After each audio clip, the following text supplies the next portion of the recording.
Number 7. Bek Air plane crash.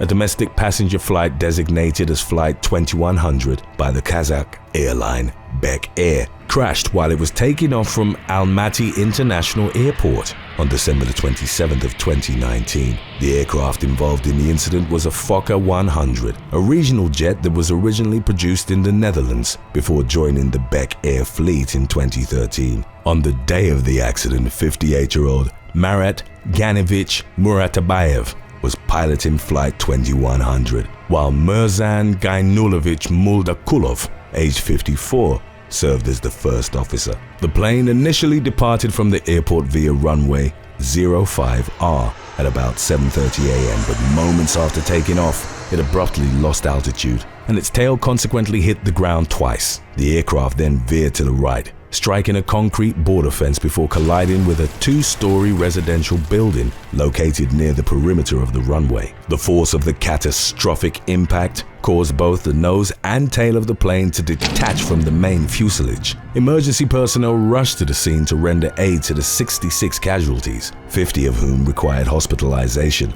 and 12 of whom were described as having been in critical condition. In all, 13 passengers on board the doomed flight to Nur Sultan, Kazakhstan, including the captain and the first officer, died as a result of injuries sustained in the crash. Kazakhstan's president, Kassym-Jomart Tokayev, declared that December the 28th, the day after the tragedy occurred, would be a national day of mourning. Bek Air's flight authorization was suspended in the accident's immediate aftermath. Then in April of 2020, the Aviation Administration of Kazakhstan recalled the airline's air operator certificate. Bek Air was reported to have committed serious safety violations, some of which likely contributed to the mechanical malfunctions that precipitated Flight 2100's derailment. Number 6. Houston MD-87 crash.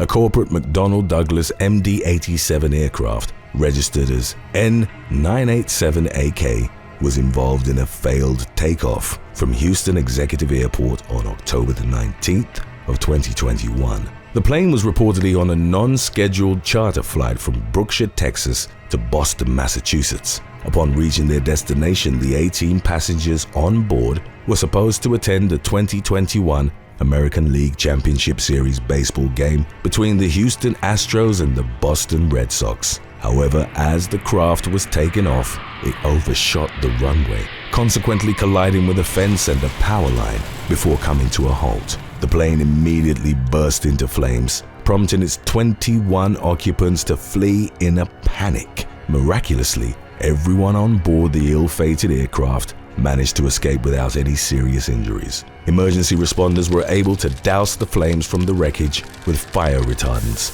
but the plane ultimately burned down with only the tail section left intact. Following an investigation by the National Transportation Safety Board, it was revealed that the plane had malfunctioned because both of its elevators were found to be jammed in the down position. It was the same condition reported to have caused the crash of Ameristar Charters Flight 9363, an MD-83 model, 4 years earlier. Number 5. Flo La Movie.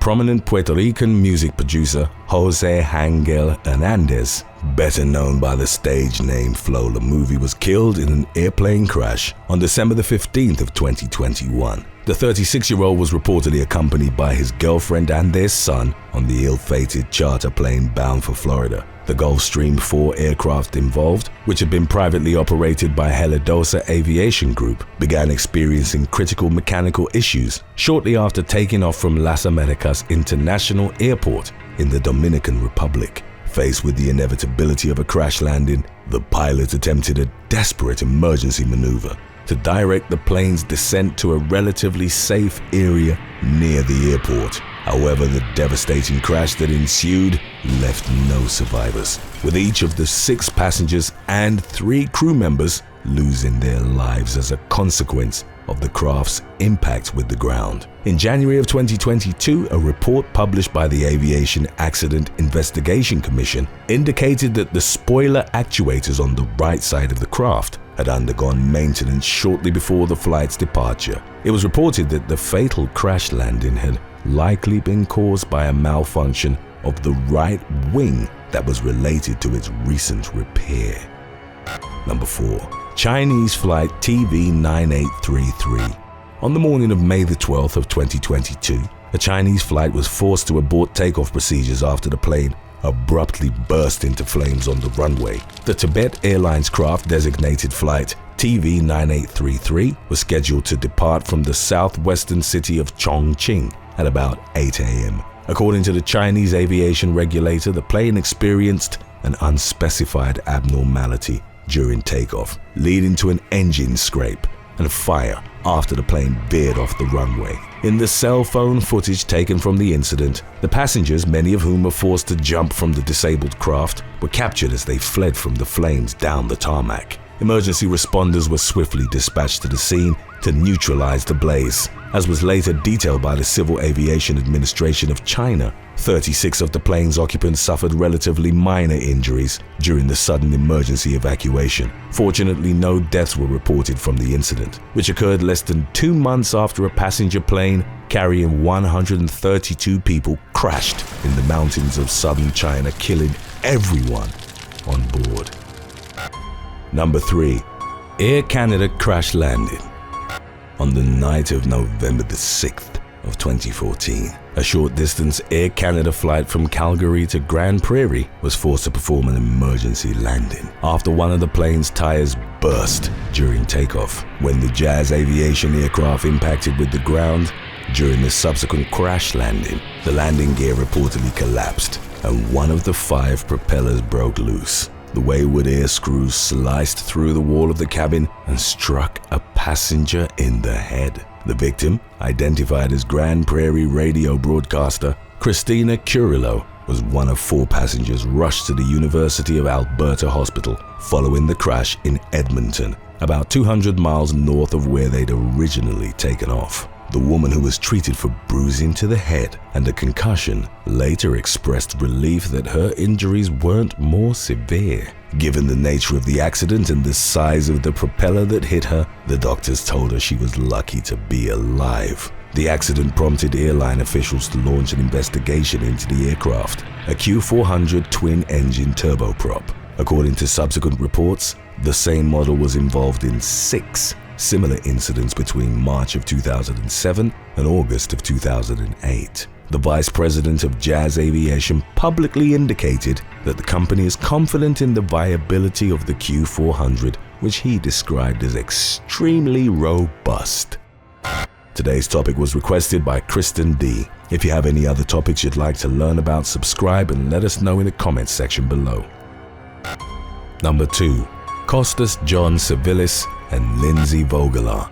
United Airlines pilot Costas John Civilis and his wife, flight attendant Lindsay Vogelaar, were tragically killed when their private plane crashed into the San Juan Mountains in Colorado on October the 5th of 2020.